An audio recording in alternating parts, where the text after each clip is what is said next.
I sold my soul for a ship. I made a deal with Davy Jones, the ruler of the ocean depths. He agreed to raise my sunken vessel from the seabed and let me captain it for 13 years. In exchange, I would serve on his crew for a century after my time was up. We renamed her Fivvy the Black Pearl. With her magic sails, she was the fastest ship in the Caribbean, but I didn't get my 13 years, only 2 years in. My first mate, Barbossa, led a mutiny. He left me on a deserted island with a pistol that had a single shot, expecting me to die of thirst. I didn't die. The story goes that I roped a couple of sea turtles together with hair from my back to make a raft.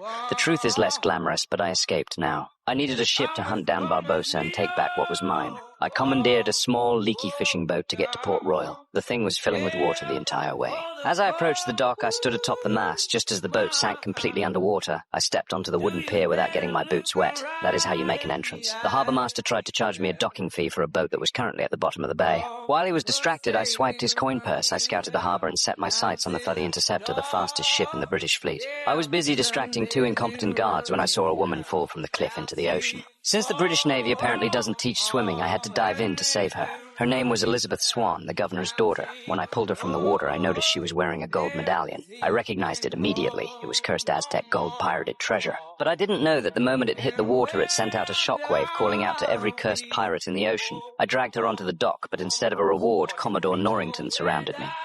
He checked my arm, found the P brand, and identified me as a pirate. He ordered my execution. I wasn't having that. I grabbed Elizabeth, used her as a human shield to get my gear back, and then used a rope and pulley system to swing away, escaping the entire squad.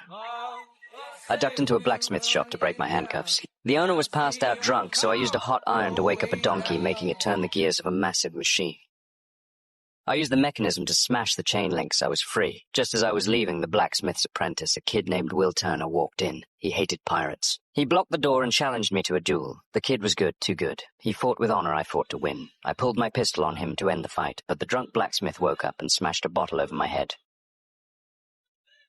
I woke up in a damp, filthy jail cell. That night, the fog rolled into the harbor. The Fivvy Black Pearl had answered the call of the gold medallion. Cannon fire ripped through the town. Barbossa and his crew of undead skeletons stormed the port, slaughtering everything in their path. I watched from my cell as my own ship attacked the city. They weren't just raiding, they were looking for the gold coin, the last piece they needed to break their curse. Barbossa and his crew had found the Aztec gold, thinking they were set for life. Instead, they were cursed. Any moonlight revealed their true form, rotting skeletons. Even the monkey wasn't safe. To break the curse, they needed to return every single coin and pay a blood sacrifice from the owner. They thought Elizabeth was the one, so they dragged her to the Fivvy Pearl, leaving her terrified in the corner.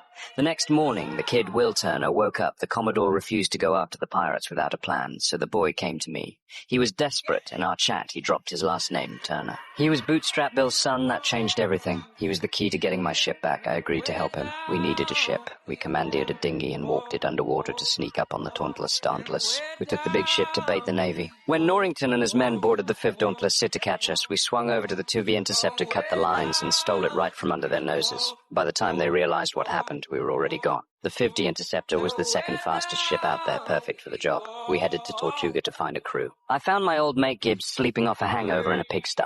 I told him we were going after the Perd and Pearl, and he rallied a bunch of misfits with the promise of treasure. We set sail. My compass doesn't point north, it points to what you want most. And I wanted my ship. It led us through a storm straight to Isla de Morta. The Fivvy Pearl was already docked. Will and I rode into the caves. The place was filled with gold, but the pirates were focused on the stone chest. Barbossa was about to slice Elizabeth's hand, thinking her blood would break the curse. He dropped the coin with her blood into the chest. The crew waited, but nothing happened. They were still cursed. Barbossa realized she wasn't Bootstrap's kid and knocked her out in a rage. While the pirates were arguing, Will decided to play the hero. He knocked me out with an oar to keep me out of the fight, then rescued Elizabeth and stole one of the coins. I woke up surrounded by Barbossa's crew. They wanted to kill me, but I invoked the right of parley. I told Barbossa I knew whose blood he actually needed. He had to keep me alive. Meanwhile, Will and Elizabeth were fleeing on the Fivvy Interceptor, but the Fivvy Pearl is the fastest ship in the Caribbean. We caught up to them fast. Barbossa ordered the sweep's massive oars to close the distance. The crew on the Fivvy Interceptor tried everything. They dumped the heavy cargo, then the cannonballs. They even tried a crazy maneuver, dropping the anchor to spin the ship around for a broadside attack. It worked for a second, but they had no ammo. They were firing silverware, glass, and nails at us.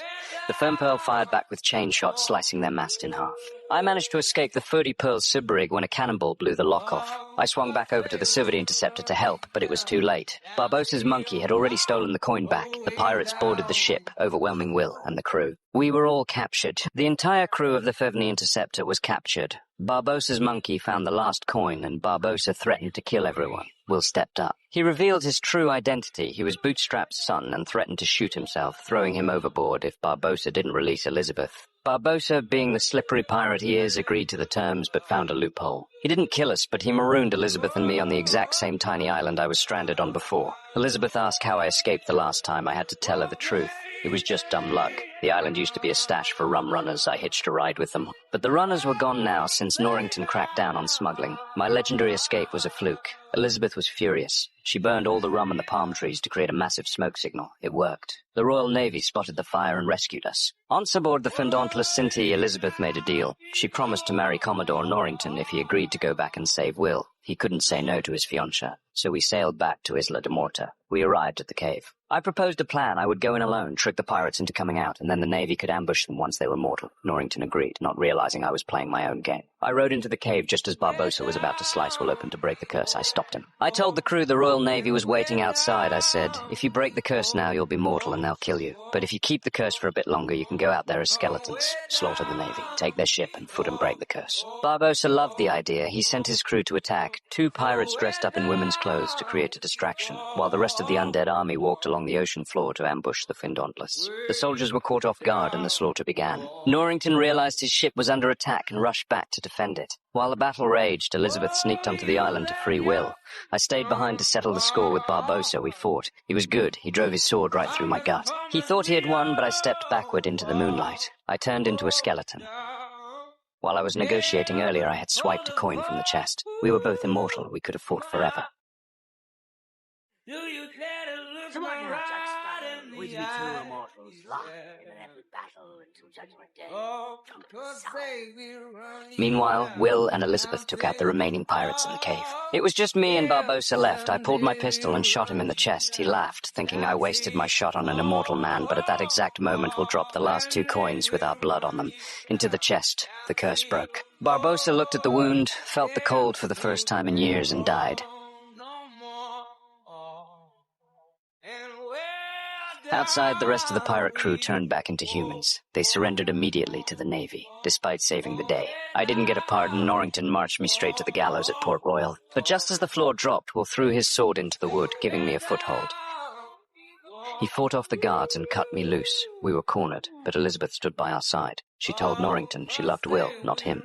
The Commodore, being a gentleman, decided to let us go. I looked over the rampart and saw my parrot. The sun-black Pearl was waiting for me. I dove into the water and climbed aboard. I was finally captain again. As for the treasure, Barbossa's monkey wasn't done. In the end, it swam back into the cave, stole a coin, and cursed itself all over again.